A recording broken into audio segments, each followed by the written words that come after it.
Hello, good morning. मैं लोकेश चौधरी, आप सबका ऑनलाइन क्लासेज में स्वागत है। चैप्टर चल रहा है सॉल्यूशन, जिसमें हमने लास्ट 3 वीडियो हम उसमें पढ़ चुके हैं। अब चल रहा है टॉपिक गैसों की द्रव्यों में विलयता को प्रभावित करने वाले कारक, जिसमें से 2 कारक हमने लास्ट वीडियो में अध्ययन कर लिया था, गैस की प्रकृति और विलायक की प्रकृति। सबसे पहले बात करते हैं गैस की प्रकृति। यदि हम किसी गैस को किसी दारू में डिसॉल्व करते हैं या घोलते हैं, तो यदि उन दोनों के मध्य रासायनिक क्रिया होती है अर्थात गैस आयनित होती है, तो वह गैस उस विलायक में अधिक घुलनशील होगी। और यदि विलायक और गैस के मध्य अंतर क्रिया नहीं होगी, तो उसमें गैस की विलयता है वो कम होगी, जिसको हम एक सारणी के आधार पे या एग्जाम्पल के आधार पे देखा था। दूसरा है विलायक की प्रकृति। हमने पहले ही पढ़ा था कि समान समान को घोलता है, यानी कि यदि हमारे पास में विलायक ध्रुवीय प्रकृति का है और गैस जिसको हम घोल रहे हैं वो भी ध्रुवीय प्रकृति की है, तो वे दोनों आसानी से घुलनशील होते हैं। यदि एक हमारे पास में ध्रुवीय है और दूसरा अध्रुवीय है, तो वे दोनों घुलनशील नहीं होंगे, यानी कि विलयता क्या होगी, कम होगी, यानी समान समान को घोलता है। अगर हम बात करें जैसे अमोनिया गैस है, अमोनिया गैस पानी में घुलनशील है, लेकिन अमोनिया गैस को हम नैप्थेलीन, बेंजीन या अल्कोहल में डिसॉल्व नहीं कर सकते, वह उसमें पूर्णतया घुलेगी नहीं।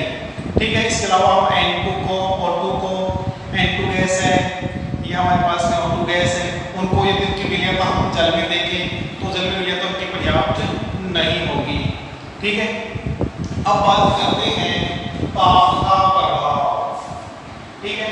नेक्स्ट है ताप का प्रभाव। अब ताप के प्रभाव का मतलब ये है, हमारे पास में कोई गैस किसी विलायक में घुली हुई है और हम उस विलायक का ताप बढ़ाते हैं, तो ताप बढ़ाने पर गैस के कणों में गतिज ऊर्जा उत्पन्न होती है, जिससे गैस के कण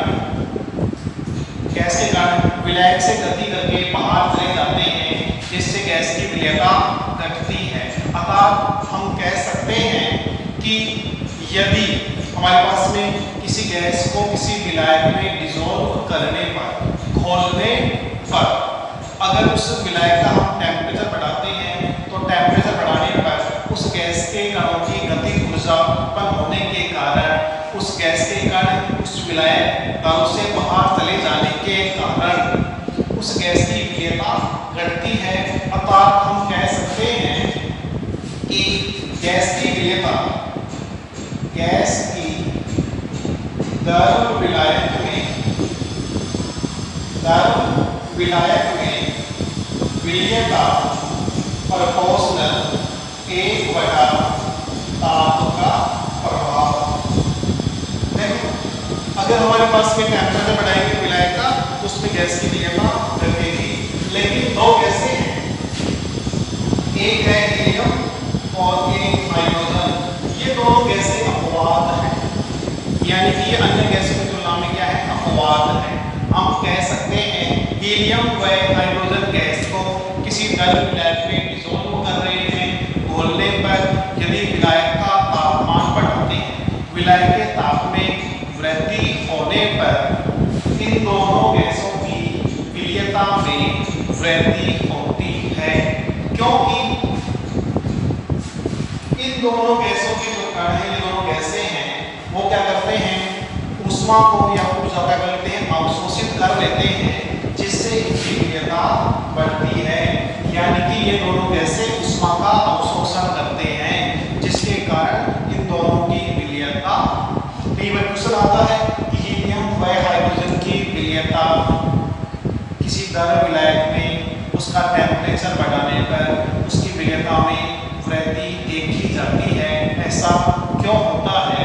तो इसका आंसर है हीलियम व हाइड्रोजन गैस को किसी द्रव विलायक में घोलने पर, द्रव विलायक के ताप में वृद्धि करने पर ये दोनों गैसें हैं वो ऊष्मा का अवशोषण अवशोषण करती हैं और ऊष्मा के अवशोषण करने से इन दोनों गैसों की विलेयता में वृद्धि होती है। फॉर एग्जाम्पल हम देखें कि एक क्वेश्चन है कि जो जलीय जीव है, जलीय जीव, एक हमारे पास में ठंडी जलधारा है, एक गर्म जलधारा है।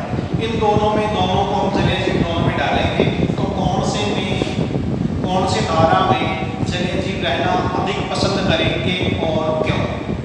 यानी कि क्वेश्चन ऐसे भी आता है कि जो जलीय जीव हैं वो गर्म जल की तुलना में ठंडे जल में रहना अधिक पसंद करते हैं, क्यों?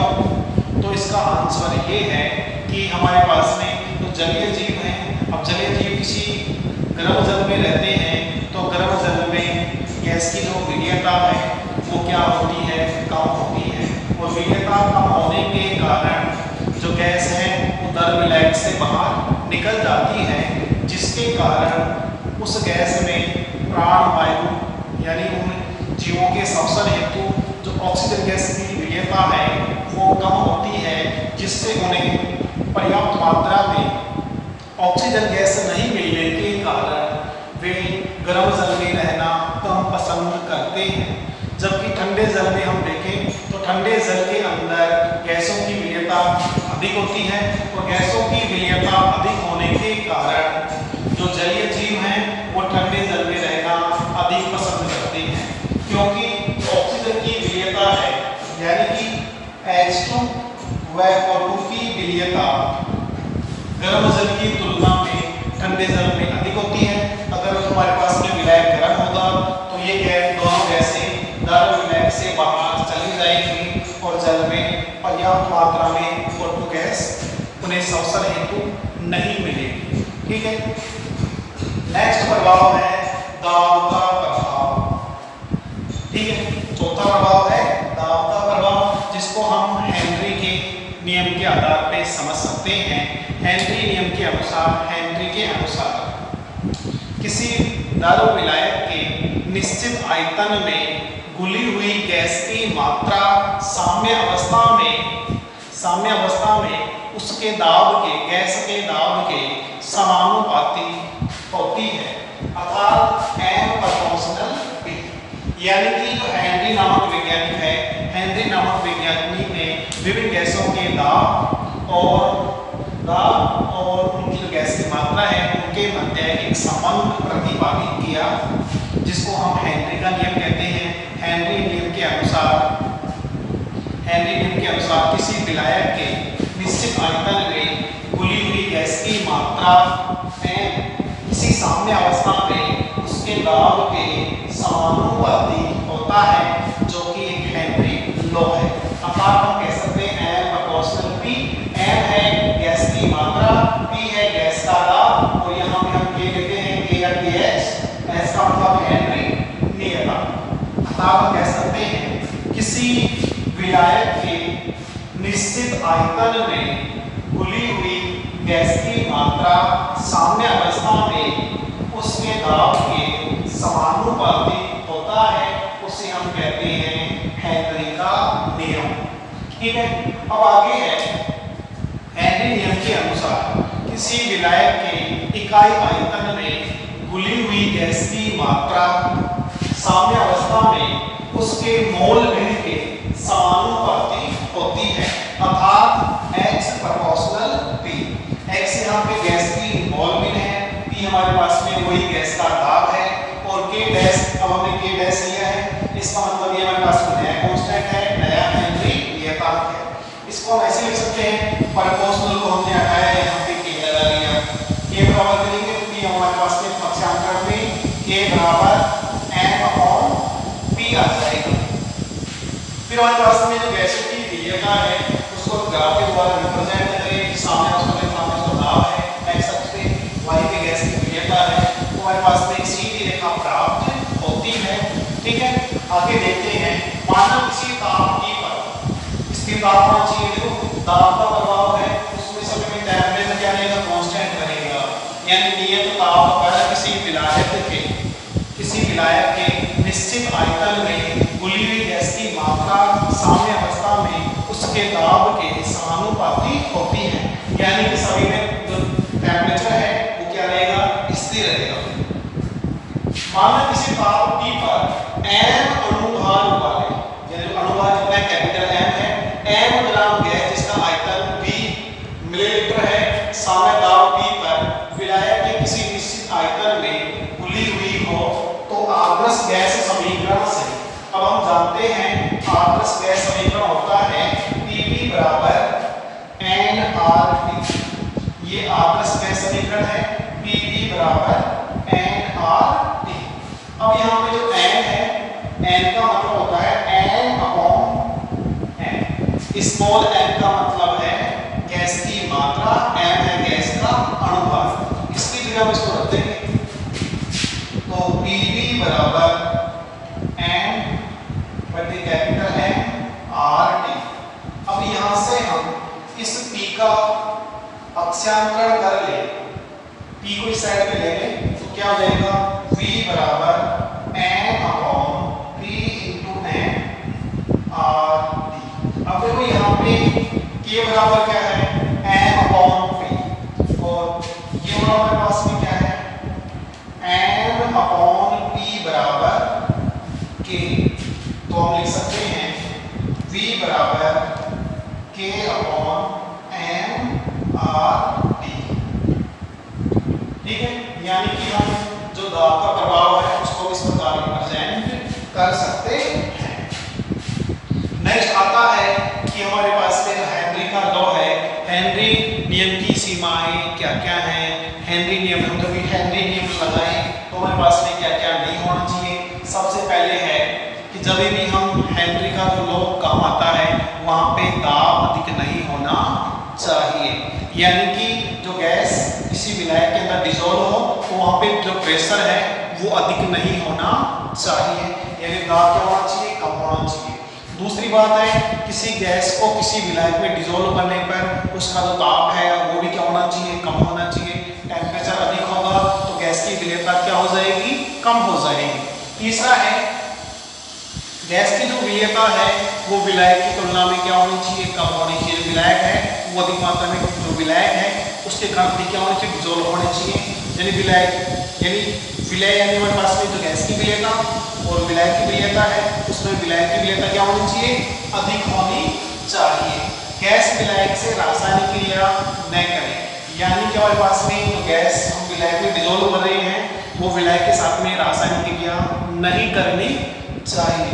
इसके अलावा विलय गैस विलायक में या तो जो विलय गैस है वो विलायक में सैगुणिक या आयनिक नहीं होनी चाहिए, यानी गैस अपने आयनों में नहीं टूटनी चाहिए। उसके ऊपर दाब का उतना क्या होता है, प्रभाव देखा जा सकता है। अब हमारे पास में जो हेनरी का नियम है, इस हेनरी नियम की जो अनुप्रयोग है बहुत ही इम्पोर्टेंट अनुप्रयोग है, उनके बारे में देखते हैं कि क्या अनुप्रयोग है जो एग्जाम में इम्पोर्टेंट है। आगे है हेनरी नियम के अनुप्रयोग। हेनरी नियम के बहुत ही महत्वपूर्ण अनुप्रयोग हैं। पहला अनुप्रयोग का हम बात करें, जितने भी हमारे पास में कोल्ड ड्रिंक्स हैं, सोडा वाटर है या शीतल पेय पदार्थ है, उन शीतल पेय पदार्थ में गैसों की विलेयता यानी कि CO2 गैस की विलेयता, CO2 गैस की विलेयता बढ़ाने के लिए बोतल में उच्च दाब पर, यानी बोतल के ढक्कन को उच्च दाब के पर बंद किया जाता है, जिससे CO2 गैस की विलेयता अधिक होती है। यानी कि जितने भी कोल्ड ड्रिंक्स हैं, सोडा वाटर है या शीतल पेय पदार्थ हैं, उन शीतल पेय पदार्थों में गैस की विलेयता को बढ़ाने के लिए उन गैसों को, उन बोतलों को उच्च दाब के ऊपर बंद किया जाता है, जिसके कारण गैस की विलेयता क्या होती है, अधिक होती है। अगर गैस की विलेयता कम होगी या हमारे पास में कोल्ड ड्रिंक्स गर्म होगी तो गर्म होने पे क्या होती है, वो गैस उस गर्म विलायक से बाहर आने का प्रयत्न करती है। यानी हम जब भी देखते हैं बोतल को खोलने से उसको मिला लें या उसका टेम्परेचर बढ़ जाएगा तो जो CO2 गैस है वो बाहर निकलती है। कौन सी गैस, CO2 गैस है। यानी पहला प्रयोग है दाब के प्रभाव में हम देखें, जितने भी कोल्ड ड्रिंक्स हैं, जितने भी सोडा वाटर है या शीतल पेय पदार्थ हैं, उनमें में CO2 गैस की विलेयता को बढ़ाने के लिए उन बोतलों को उच्च दाब के साथ हाई प्रेशर पे बंद किया जाता है, जिससे CO2 गैस की विलेयता बढ़ी रहे। अब नेक्स्ट है एनोक्सिया। एनोक्सिया एक रोग कह सकते हैं, और ये रोग किसको होता है वो देखो। जो भी पर्वतारोही हैं या ऊंचाई वाले स्थानों में रहने वाले व्यक्ति हैं। अब हम सब जानते हैं कि धरातल से ऊपर की ओर जाने पर O2 गैस की जो सांद्रता है, O2 गैस की सांद्रता में कमी आती है। जैसे धरातल से ऊंचाई की ओर जाते हैं तो O2 गैस की सांद्रता में कमी आती है। ठीक है। अब जो पर्वतारोही हैं या ऊंचे स्थानों पर रहने वाले व्यक्ति हैं, उन व्यक्तियों की जो गैसें हैं, यानी उन व्यक्तियों के रक्त में O2 गैस की क्या होती है, कमी होती है। O2 गैस की कमी होने के कारण उन व्यक्तियों में सोचने और विचारने की क्षमता है वो अन्य व्यक्तियों की तुलना में कम होती है, जिसे हम एनोक्सिया नाम दिया गया है, या हम एनोक्सिया रोग कहते हैं। अतः आप कह सकते हैं कि पर्वतारोही या अधिक ऊंचाई वाले स्थानों में रहने वाले व्यक्ति हैं, उन व्यक्तियों के रक्त में O2 गैस की सांद्रता कम होने के कारण उन व्यक्तियों की सोचने की क्षमता कम होती है, जिसे हम एनोक्सिया रोग कह सकते हैं। ठीक है। नेक्स्ट है बेंस। बेंस क्या होता है, देखो जो भी गोताखोर होते हैं, यानी समुद्र के अंदर किसी चीज को ढूंढने वाले या किसी व्यक्ति को बचाकर जो गोताखोर है, वो समुद्र की गहराई में जाते हैं। तो गहराई में जाने पर अपने साथ श्वसन हेतु गैस के सिलेंडर ले जाते हैं। यदि वो सिलेंडर सामान्य गैस के हों, यानी उनमें नाइट्रोजन और ऑक्सीजन गैस हो, तो क्या होता है, उनको श्वसन क्रिया करने में कोई समस्या नहीं होती। जैसे वो नीचे जाते हैं, नीचे जाने पर प्रेशर बढ़ रहा है, प्रेशर बढ़ने पर जो N2 गैस की विलेयता है और रक्त में उसकी विलेयता क्या होती है, बढ़ जाती है। और विलेयता बढ़ने के कारण जैसे गोताखोर नीचे से वापस ऊपर की ओर आते हैं तो प्रेशर कम होता है, और प्रेशर कम होने के कारण गैस की जो विलेयता है वो कम होती है, और गैस की विलेयता कम होने पर जो N2 गैस है वो रक्त में बाहर निकलने का प्रयास करता है, और वो गैस बाहर निकलेगी। तो उस स्थिति में बेंस उत्पन्न होते हैं, अर्थात तीव्र पीड़ा होती है।